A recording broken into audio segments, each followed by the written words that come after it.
মুখোশ পরা মানুষগুলোকে তো আমরা আগেই চিনেছিলাম।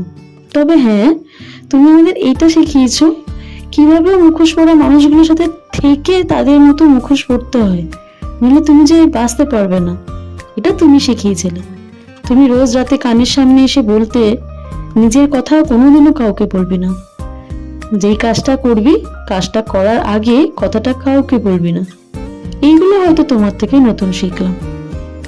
তোমার প্রতিটা কথা আমি সব সময় মনে রাখবো, আর কানেও রাখবো। ভালো খারাপ শেখালে সব মনে রেখে এগিয়ে যাব। তুমি চিন্তা করো না গো, আমি নেই গো। নতুন যে এসেছে তার সাথে আমিও নতুন হব। দেখি এর কাছে নতুন কিছু শিখতে পারি কিনা। যাই হোক, তুমি কিন্তু ভুলে যেও না আমাকে। সাবধানে থেকো। আমার কথাও দেখবে তোমার একদিন মনে পড়বে। এটি তোমার রিয়া।